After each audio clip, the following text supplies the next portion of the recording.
Welcome to this Bridgewater Now update. I'm John Luck. Last Wednesday was Halloween, however, it was also parade day. Tens of thousands of Red Sox fans woke up early, found their spot on the parade route, and came out to salute the new World Series champions. Our cameras were on hand for the celebration that went to the city of Boston, and you can see that in Bridgewater, the Martin Richards statue at Bridgewater State University was decked out in a Red Sox jersey to help celebrate the win.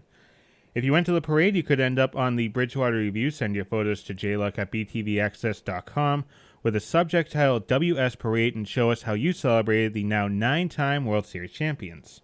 Meanwhile, the celebration got out of hand at Bridgewater State University. You've probably seen this video by now.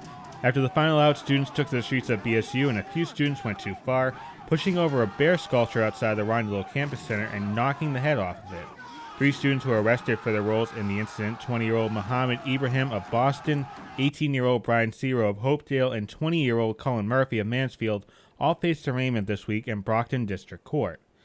BSU's Vice President of Student Affairs, Joseph Orevex, released a statement that reads in part, "The actions of these students in no way represent the behavior of the great majority of BSU students, who celebrated respectively and have expressed anger and disappointment over the actions of a small group of their peers."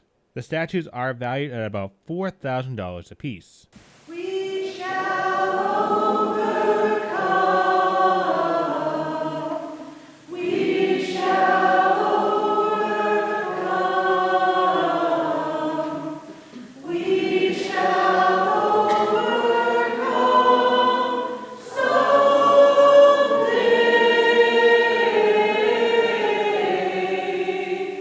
At Bridgewater United Methodist Church, an ecumenical vigil was held on Thursday, November 1st, which is also known as Dia de los Muertos. The service was open to the public as they remember friends and loved ones that had passed away. This also served as a remembrance service for the synagogue shooting in Pittsburgh that killed 11 people, and another shooting in Kentucky that took the lives of 2 people. This has been an incredibly trying time in the last few weeks, with an amazing amount of sadness, loss, grief, anxiety, and fear. And so we decided as an interfaith and ecumenical group that it was time for us as a community to come together, to celebrate life, to mourn those who have passed, and to be in community with one another and show solidarity for our siblings who are currently mourning their dead and their loss as well. We'll have more from this vigil coming up later on this month on the Bridgewater Review. Tuesday was election day, and the town certainly came out early on. When our cameras got to Bridgewater Middle School around noontime, the parking lot was full, with people casting their ballots on the new ballot machines, and according to Town Clerk Marilee Hunt, the numbers were pretty high right from the start. Yeah, as far as I'm concerned, we had a full foyer when we opened the polls at 7 this morning, and we had 1,000 people within the first 2 hours. So I haven't looked to see what it was at noon, but I think we're right up around 2,000-3,000 people, so very exciting. Our great new ballot machines, and of course, as always, we have our great ballot machine watchers, the people, the election workers, who are making sure that the new machines work well. Takes it in, it says it's processing, and then you hear it when it clunks in. Thank you for voting. Now, if it hadn't been able to process correctly, it would have spit the ballot back out, and it would have said something like you have double voting in one of the places.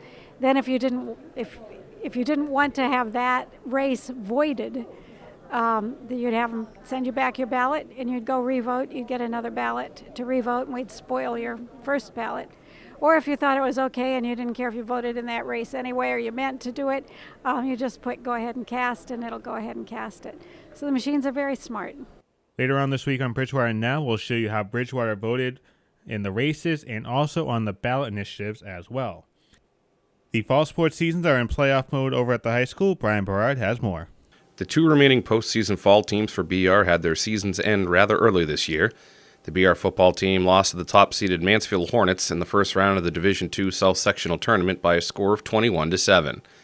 After the loss, the Trojans went into the non-playoff bracket and took on the Marshfield Rams and defeated Lou Silva's old squad 26-7. The Trojans will now take on Whitman Hanson at BR Friday night at 7. And the BR girls soccer team, which earned the number 4 seed overall in the Division I South Sectional, started their postseason off with a 2-0 win over Oliver Ames, thanks to goals from Brooke Cavino and Rosalie Darianani. In the second round, they faced yet another Hockomock League opponent, but ended up losing 5-0 to Mansfield. One interesting note, this is the second year in a row where the BR football team and girls soccer team have lost to the same high school in the playoffs. But on a good note, the Bridgewater State men's soccer team defeated Framingham State 5-3 in the MASCAC championship game, earning a spot in the NCAA Division III National Tournament, where they'll take on Amherst this Saturday in Amherst. And finally, be sure to tune in to the Bears Sports Network this Saturday at noon for the 40th annual Cranberry Bowl between Bridgewater State and Mass Maritime. The Bears football team will be looking to take down the Bucks for the 32nd time in this series and bring the scoop back to Bridgewater after losing to Mass Maritime 21-18 last year. The Cranberry Bowl will be replayed on Channel 9 and 98. That's all for sports. John, back to you. All right, thanks, Brian. Coming up on Wednesday, November 14th, the Mitchell School Building Project Subcommittee will be holding a public forum at the lecture hall at Bridgewater Rainham High School. This is an opportunity for the public to provide input on the project. This is actually the final public forum in a series of 3. Again, this is taking place at the high school on November 14th, and we'll have the forum on replay on BTV and btvaccess.com. Turning to weather, and a big weekend around Bridgewater is coming up. The 40th annual Cranberry Bowl takes place at Bridgewater State University on Saturday, and the Tri-Town Veterans Day Parade is on Sunday in East Bridgewater. And oh, by the way, there's a nor'easter coming up later on this week. Jeff Fowler has more on the timing. Well, John, this post-election day, one thing nobody can argue about is the weather. We've got some pretty nice conditions out here today. Perhaps if you're enjoying one of those last days of our fall foliage, we are going to be talking about some more rainfall in the forecast, though. We have this first batch of rain that's actually moving south of our region tonight into tomorrow, so that will stay away from us. We'll stay on the dry side of that. But as we fast forward our maps to Friday now, we have another pretty strong system that's going to be approaching the region. I think most of the strongest energy will be moving just to the west of New England, so we should stay on the warmer side of that, but there could be some coastal redevelopment Friday night. If we get that, we could have some very strong downpours in here. Could even hear a rumble of thunder or two overnight Friday night into Saturday morning. Saturday should clear out, and we should at least get some sunshine here by Saturday afternoon. We'll have to see how quickly everything clears out Saturday morning. So talking about the forecast then for tonight, we'll have a few clouds around here and there, but it should be a pretty nice night. Temperatures on either side of 40 degrees. Some 30s, though, definitely off to our north and west, not too far away. So we'll be cooler than we've been the last couple of nights.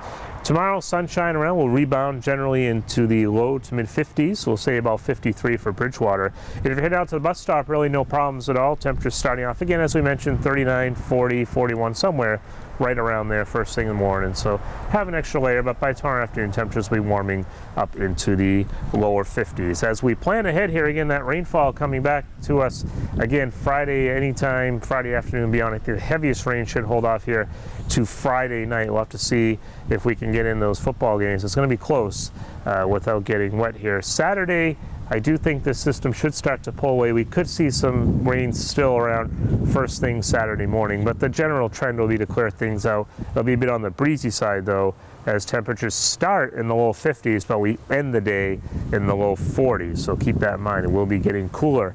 Definitely on the cool side Sunday for our Veterans Day Parade. It'll be taking off in East Bridgewater this year for the Tri-Town Parade. So come down and salute your veterans and definitely bring extra layer. Highs only in the mid 40s on Sunday. We may get to the upper 40s on Monday. That's because winds will again freshen out of the southwest by the end of the day as they are ahead of another system that'll be approaching, another strong system that'll be coming in here by Tuesday. It should give us some rain and wind, but it could end as a few snowflakes, especially in areas just to our north and west. Enjoy the weekend, everybody. Hey, thanks, Jeff. Sullivan Tire had a special vehicle in his parking lot on Sunday. You're looking at a 2018 Ford F-150 called Raptor. This is done by the Wounded Warriors Family Support Group. This vehicle is unique in many ways. It has a wheelchair crane, and the vehicle is converted for a wheelchair-bound driver. On the outside, you can see signatures, over 40,000 in total, on the truck's exterior for a recipient who certainly deserves it. It's all done by Wounded Warriors Family Support. They've done Mustangs, they've done pickup trucks, they've done Explorers, they've done about everything, and they'll also buy a stove. I mean, whatever the family needs, that's what they take care of. Specialist Scott West will receive the truck on Veterans Day in New York City on Fox and Friends. Scott is a double amputee who served in Iraq in 2004 and 2005. The Arkansas native has a wife and newborn son who will certainly enjoy taking rides in the new truck. For more information on the Wounded Warriors Family Support Group, visit woundedwarriorsfamilysupport, all one word, .org. Thank you for watching this Bridgewater Now update. I'm John Luck.